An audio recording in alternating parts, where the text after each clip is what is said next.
Well, hey, Bethel Church folks.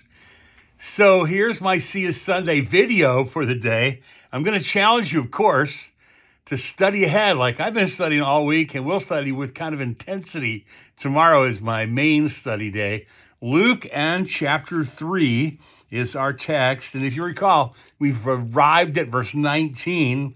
And so from Luke chapter 3, verse 19 to chapter 3, verse 38. Are you tracking with me? 319 to 338. Now, 23 to 38 are a really interesting kind of scripture. It's a genealogy. And you want to ask yourself the question, why is this genealogy here? If you can answer that question, there's a rich vein of truth there. Why would Luke have included this genealogy at this place in the scripture?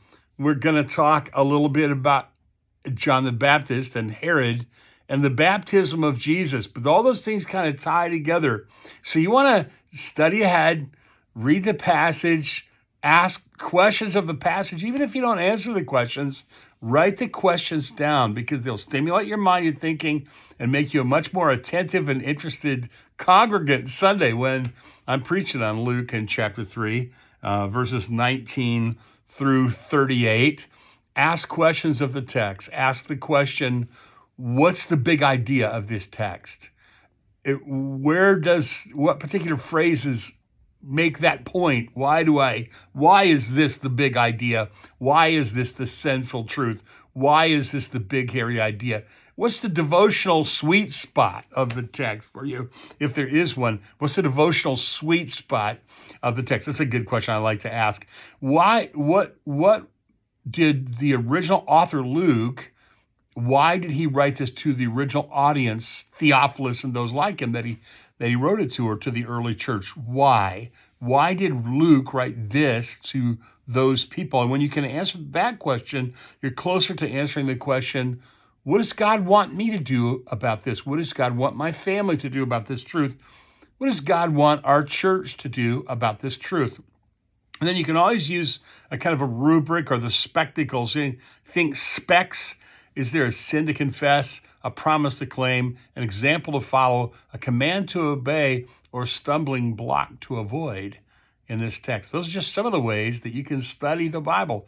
And then it's really a great idea if you either take a digital journal like on your laptop or phone, or an analog journal, and you use a regular pen and paper kind of journal to write down some of your insights or some of your questions of the text, or write down a prayer. Or another thing that you can do is read the text in a different version, or you can also study the text, read commentary on it, like that's in a study Bible or a standalone commentary if you have one. They're plenty of them online that you can look up, like at preceptaustin.com or the Blue Letter Bible. These are free commentaries on the Bible where you can study, what do people who have studied the Bible all their lives say this passage means, and why is it important to us? And then come to church with your heart and mind prepared by studying Luke chapter 3, verse 19 through 38. And I'll see you Sunday.